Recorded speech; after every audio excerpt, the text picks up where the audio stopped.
പക്ഷേ തിരഞ്ഞെടുപ്പ് കമ്മീഷൻ കട്ടക്കാണ്. മമതാ ബാനർജിയുടെ കുങ്കൊക്കെ കയ്യിൽ വെച്ചാൽ അത് എങ്ങോട്ട് എടുക്കണ്ട എന്നാണ് തിരഞ്ഞെടുപ്പ് കമ്മീഷൻ പറയുന്നത്. BLOമാരെ ഭീഷണിപ്പെടുത്തുന്നത് ശ്രദ്ധയിൽപ്പെട്ടിട്ടുണ്ട്. ഇത് അനുവദിക്കാൻ കഴിയില്ല.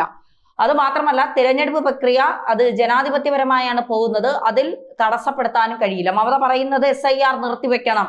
SIR നിർത്തിയാൽ മമത ജയിക്കും. SIR തുടർന്നാൽ ബംഗാളിൽ മമത തോൽക്കും എന്നുള്ളതിന്റെ ഒരു ഭയമാണ് മമതയെ കൊണ്ട് ഇങ്ങനെയൊക്കെ ചെയ്യിപ്പിക്കുന്നത്. ഒരു ഗുണ്ടായിസത്തിലേക്ക് മമത പോകാനുള്ള കാരണം അതാണോ?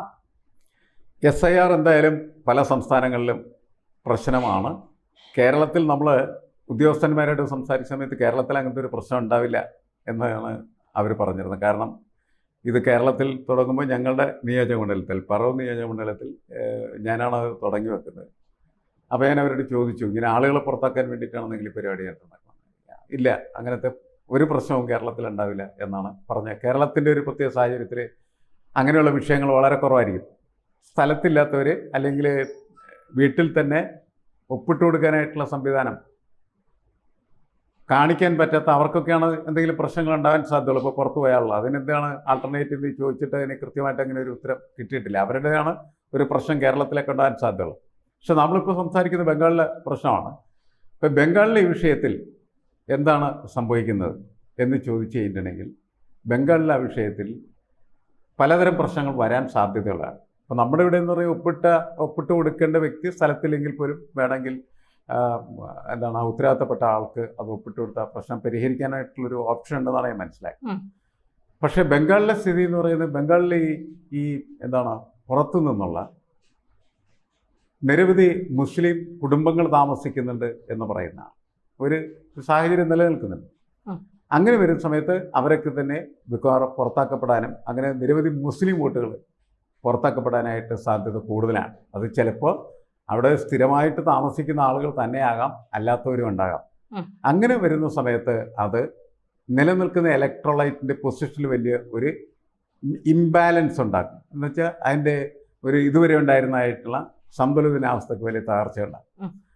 അതൊരു പക്ഷേ വേണമെങ്കിൽ മമതാ ബാനർജിക്ക് നഷ്ടമുണ്ടാക്കാനായിട്ടുള്ള സാധ്യതയുണ്ട്. BJP അതൊക്കെ കൂടി കണ്ടുകൊണ്ട് തന്നെയാണ് അത്തരം പ്രവർത്തനങ്ങൾ നടത്തുന്നതെന്നാണ് നമ്മൾ മനസ്സിലാക്കേണ്ടത്. കാരണം ബീഹാറിൽ 65 ലക്ഷത്തോളം വോട്ടർമാരാണ് പുറത്തായത്.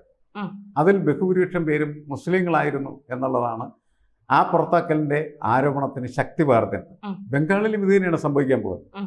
ബംഗാളിലും നിരവധി ആളുകൾ പുറത്താക്കപ്പെടും. കേരളത്തിൽ പോലും കുറച്ച് ആളുകൾ അല്ലേ, ഒരു 3-5 ലക്ഷം ആളുകൾ പുറത്താക്കപ്പെടുന്നു എന്നുള്ള വാർത്തയാണ് നമ്മളിവിടെ കേട്ടത്. പക്ഷേ അതിൻ്റെ എത്രയോ ഇരട്ടി ആളുകളായിരിക്കും ബംഗാളിൽ പുറത്താക്കപ്പെടുന്നത്. ബംഗാളിൽ അനധികൃത കുടിയേറ്റക്കാരുണ്ടല്ലോ മാഷ്. അവരിപ്പോ എവിടെ നിന്ന് വരുന്നു, എന്തിനു വന്നു, എങ്ങനെയാണ് ഇവിടെ തങ്ങുന്നതിനെ കുറിച്ച് ഒന്നും ഒരു വിവരവും ഇല്ലല്ലോ.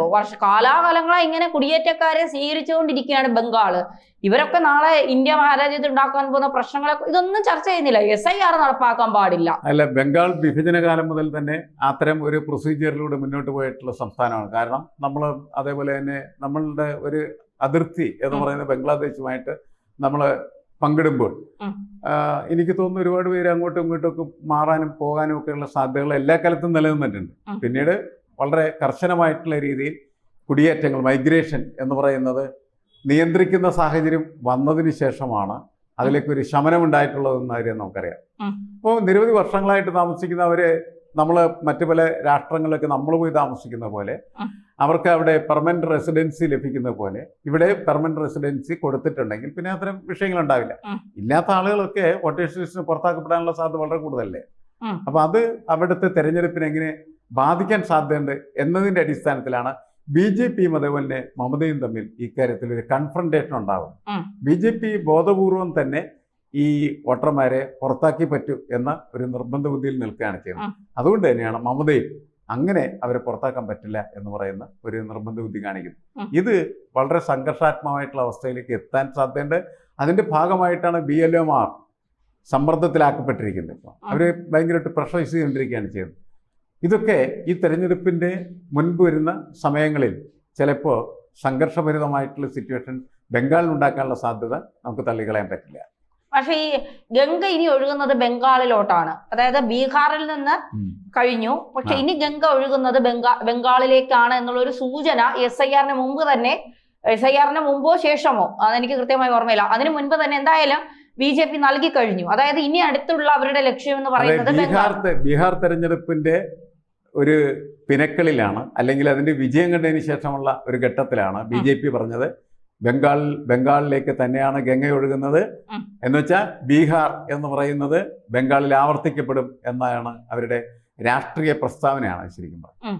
അതിനനുസരിച്ചുള്ള പ്രവർത്തനം അവിടെ നടത്തും. പക്ഷെ എത്രത്തോളം അതവിടെ BJPക്ക് വിജയത്തിലെത്തിക്കാൻ കഴിയും എന്നുള്ള കാര്യത്തിൽ ഇപ്പോഴും ഒരു ഉറപ്പൊന്നും BJPക്കും ഇല്ല, അതുപോലെ പുറത്തുള്ള രാഷ്ട്രീയ കക്ഷികൾക്കോ നിരീക്ഷകർക്കോ ഇല്ല എന്നാണ് ഞാൻ മനസ്സിലാക്കുന്നത്. കാരണം ഇപ്പോഴും വളരെ ഒരു സ്ട്രോങ് ഹോൾഡായി വളരെ ശക്തമായിട്ട് അവിടുത്തെ ജനങ്ങളുടെ ഒരു നേതാവ് എന്ന നിലയ്ക്ക് മുന്നോട്ട് പോകാനായിട്ട് മമതാ ബാനർജിക്ക് കഴിയുന്നുണ്ട്. എല്ലാവരും തന്നെ മമതയെ എതിർക്കുന്നുണ്ട്. കാരണം മമതയുടെ അടുത്ത് പല പരിപാടികളാണുള്ളത്. അത്യാവശ്യം വേണ്ട ഗുണ്ടായിസം ബഹളമൊക്കെ എന്ന് പറഞ്ഞിട്ടുണ്ടെങ്കിൽ അത് കൃത്യമായിട്ട് കൊണ്ടുനടക്കുന്നുണ്ട്. അതോടൊപ്പം തന്നെ രാഷ്ട്രീയ സംവിധാനങ്ങളുടെ നിയന്ത്രണം എന്ന് പറയുന്നത് നേതൃത്വപരമായിട്ടുള്ള അതിൻ്റെ കൈകാര്യം ചെയ്യലും ഒക്കെ മമതയ്ക്ക് ഇപ്പോഴും പിന്തുടരാൻ കഴിയുന്നതിൻ്റെ ഫലമായിട്ട് ഈ വരുന്ന ഒരു തെരഞ്ഞെടുപ്പിൽ എന്നുവെച്ചാൽ ഇത് കഴിഞ്ഞിപ്പോൾ ഉടനെ തെരഞ്ഞെടുപ്പ് വരെയാണ് ബംഗാൾ.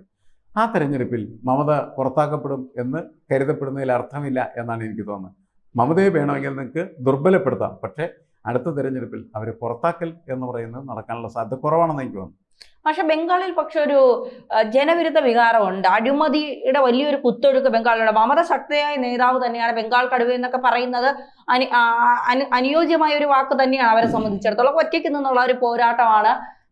പല വെല്ലുവിളികൾ നേരിട്ടുകൊണ്ട് നടത്തുന്ന ഒരു പോരാട്ടം, എല്ലാം ശരിയാണ്. പക്ഷെ ബംഗാളിനെ സംബന്ധിച്ചിടത്തോളം പിന്നെ ഈ പറയുന്നത് പോലെ പിന്നെ ഭരണവിരുദ്ധ വികാരമുണ്ട്. അഴിമതിയുടെ ഒരു വലിയ മണ്ണായി ബംഗാൾ മാറുന്നു. പലർക്കും മമതയെ അത്രത്തോളം അങ്ങോട്ട് അംഗീകരിക്കാൻ കഴിയാത്ത ഒരു സ്ഥിതി ഉണ്ടാകുന്നു. അപ്പൊ ഈ പ്രശ്നങ്ങളൊക്കെ കുറച്ചുകൂടി ആളുകളിൽ എത്തിക്കാൻ BJPക്ക് കഴിഞ്ഞാൽ, ഇപ്പോൾ ഇത്തരത്തിൽ പല മണ്ഡലങ്ങളിലും അല്ലെങ്കിൽ പല സംസ്ഥാനങ്ങളിലും BJP പിന്നെ കയറിക്കൂടിയത് ഇങ്ങനെയാണ്.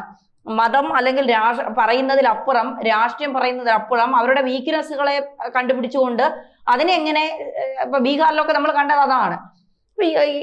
പിന്നെ ഇവിടെയും അത്തരത്തിലുള്ള ഒരു നീക്കത്തിലേക്ക് BJP കടന്നാൽ ഈസി ആവില്ലേ അവർക്ക്? അവിടെ ബീഹാറും ബംഗാളും നമ്മൾ കമ്പയർ ചെയ്യുന്ന സമയത്ത് ബീഹാറിൽ BJPക്ക് ഉണ്ടായിരുന്ന പ്ലസ് എന്ന് പറയുന്നത് അവിടുത്തെ ഭരണകക്ഷിയുടെ ഭാഗമായി എന്നുള്ളത്. അപ്പോൾ ബീഹാറിലെ ഭരണകക്ഷിയുടെ ഭാഗമായിരിക്കുന്ന സമയത്ത് ഭരണകക്ഷിക്ക് ചെയ്യാൻ കഴിയുന്ന കുറേ കാര്യങ്ങളുണ്ട്. ആ കാര്യങ്ങളെ ശരിയായ രീതിയിൽ യൂട്ടിലൈസ് ചെയ്തിട്ടാണ് ബീഹാർ അവർക്ക് വിജയം നേടാനായിട്ട് കഴിഞ്ഞത്. കാരണം ഒന്ന്, തെരഞ്ഞെടുപ്പിന് മുമ്പ് തന്നെ ഏതാണ്ട് 1.5 കോടി കുടുംബങ്ങളിലെ സ്ത്രീകളുടെ അക്കൗണ്ടുകളിലേക്ക് 10,000 രൂപ വെച്ച് കടന്നു എന്ന് വരുന്നത്. അത് ഭരണത്തിലിരിക്കുന്ന കക്ഷിക്ക് ചെയ്യാൻ കഴിയും, ഭരണത്തിന് പുറത്ത് നിൽക്കുന്ന ഒരാൾക്ക് അത് ചെയ്യാനായിട്ട് കഴിയില്ല. ബംഗാളിൽ BJP ഭരണത്തിന് പുറത്താണ്. അതുകൊണ്ട് ക്ഷേമ പെൻഷൻ എന്ന നിലക്കോ ക്ഷേമപ്രവർത്തനം എന്ന നിലക്കോ പണം വോട്ടർമാരുടെ കൈകളിൽ എത്തിക്കുന്നതിൽ BJPക്ക് നേരിട്ട് യാതൊരു പങ്ക് ഉണ്ടാക്കാൻ പറ്റില്ല. അതാണ്. അതുകൊണ്ട് ബീഹാർ ബംഗാളിൽ ആവർത്തിക്കപ്പെടും എന്ന് പറയുന്നതും നമുക്ക് അങ്ങനെ സ്വീകാര്യമാകാതെ പോകുന്നതിൻ്റെ പ്രധാനപ്പെട്ട കാരണമാണ്. ഇപ്പോൾ കേരളത്തിൽ നമ്മൾ ഈ തെരഞ്ഞെടുപ്പിന് മുമ്പ് തന്നെ കണ്ട കാഴ്ച എന്താണ്? ക്ഷേമ പെൻഷൻ എന്ന് പറഞ്ഞാൽ 1,600 നിന്ന് 2,000 വർദ്ധിപ്പിച്ചു. പഞ്ചായത്ത് തെരഞ്ഞെടുപ്പിന് തൊട്ട് മുമ്പുള്ള ദിവസങ്ങളിൽ ഓരോ സാധാരണക്കാരൻ്റെയും അക്കൗണ്ടിൽ 3,600 രൂപയാണ് ചെന്നത്. 2,000 പ്ലസ് 1,600. ഇത് ഈ സാധാരണക്കാരായിട്ടുള്ള ആളുകൾക്ക്, പ്രത്യേകിച്ച് പാർശ്വവൽക്കൃതം എന്ന് കരുതപ്പെടുന്നവർക്ക് അതിൻ്റെ മൂല്യം വളരെ വലുതാണ്. അത് തെരഞ്ഞെടുപ്പിനെ സ്വാധീനിക്കുന്നുണ്ട്. ബീഹാറിൽ അങ്ങനെ സ്വാധീനിക്കപ്പെട്ടാണ്. ബീഹാറിൽ പ്രതിപക്ഷം ഉയർത്തുന്ന പ്രധാനപ്പെട്ട ആരോപണങ്ങളിൽ ഒന്ന് എന്ന് പറയുന്നത് ഇതേപോലെ പണം കൊടുത്ത് വോട്ട് വാങ്ങി എന്നുള്ളത് തന്നെയാണ്. അതെല്ലാം ഈ സമീപകാലത്തെ എല്ലാ സർക്കാരുകളും ചെയ്തുകൊണ്ടിരിക്കുന്ന ഒരു കാര്യമാണ്. ഭരണത്തിൽ ഇരിക്കുന്നവർക്കാണ് ഡൊനേ ഉണ്ടാവും. ഇപ്പം ബംഗാളിൽ BJP ഭരണത്തിലല്ല. അതുകൊണ്ട് അവർക്ക് ആ രീതിയിലുള്ള ഒരു ഇടപെടലിലൂടെ അവർക്ക് സ്വാധീനം വർദ്ധിപ്പിക്കാനായിട്ടുള്ള വഴി അടഞ്ഞൊരുക്കുകയാണ് ചെയ്യുന്നത്. ആ വഴി ആർക്കാണുള്ളത്? മമതയ്ക്കാണ്. അപ്പം മമത എന്ത് മാജിക്കാണ് തെരഞ്ഞെടുപ്പിന് പോകുന്നതിന് മുമ്പ് ഈ ക്ഷേമ പെൻഷനും വെൽഫെയർ സിസ്റ്റങ്ങളിലും ഒക്കെ നടത്താൻ പോകണമെന്ന് നമുക്ക് പറയില്ല. അത് കൃത്യമായിട്ട് ബീഹാർ വെച്ച് പഠിച്ചു തന്നെയായിരിക്കും അവർ ചെയ്യുക. അല്ലെങ്കിൽ മറ്റു സംസ്ഥാനങ്ങളിൽ എങ്ങനെയാണ് കാര്യങ്ങൾ ചെയ്തിരിക്കുന്നത്? ഇത് സർക്കാരിൻ്റെ ഫണ്ടല്ലേ. ഇവർക്ക് ഇത് സാധാരണക്കാരൻ്റെ കൈകളിലേക്ക് അല്ലെങ്കിൽ അവരുടെ അക്കൗണ്ടുകളിലേക്ക് ഒഴുക്കിവിടുന്നതിന് എന്താണ് ബുദ്ധിമുട്ടുള്ളത്?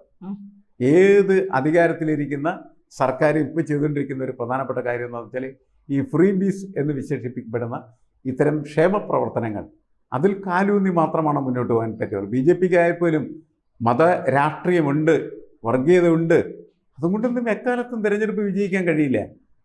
തിരഞ്ഞെടുപ്പ് വിജയിക്കണമെങ്കിൽ അതാത് പ്രദേശത്തെ ജനങ്ങളുടെ പ്രശ്നങ്ങൾ, തൊഴിലില്ലായ്മയായി കഴിഞ്ഞാലും ക്ഷേമ പെൻഷൻ്റെ പ്രശ്നമായി കഴിഞ്ഞാലും വികസന പ്രവർത്തനങ്ങളായാലും ഏറ്റെടുത്ത് അവർ സംതൃപ്തകരമായിട്ടുള്ള രീതിയിൽ അത് നിർവഹിച്ചാൽ ആ ഗവേണൻസിനാണ് അംഗീകാരം കിട്ടുന്നത്.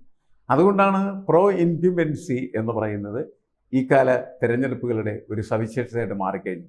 എന്തുകൊണ്ടാണ് നിതീഷ് വീണ്ടും 20 വർഷക്കാലമായിട്ട് മുഖ്യമന്ത്രിയായിരുന്ന ഒരാൾ വീണ്ടും മുഖ്യമന്ത്രിയായിട്ട് തിരഞ്ഞെടുക്കപ്പെടാനും അദ്ദേഹത്തിൻ്റെ പാർട്ടിയും അദ്ദേഹം നേതൃത്വം കൊടുക്കുന്നതായിട്ടുള്ള മുന്നണിക്കും അധികാരത്തിൽ വരാൻ കഴിഞ്ഞതെന്ന് വെച്ചാൽ ഈ പ്രോ ഇൻക്യുംബൻസി ഫാക്ടറാണ്.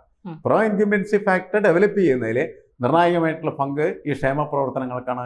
ക്ഷേമ പെൻഷൻ അതോടൊപ്പം തന്നെ സ്ത്രീകളുടെ അക്കൗണ്ടിലേക്ക് പണം ഒഴുകുന്നതായിട്ടുള്ള സംവിധാനം അത് ഭരണകക്ഷിക്കാണ് ചെയ്യാൻ കഴിയുക. പ്രതിപക്ഷത്തിരിക്കുന്നവർക്ക് അത് ചെയ്യാനുള്ള സ്പേസ് ഇല്ല എന്നുള്ളതാണ്.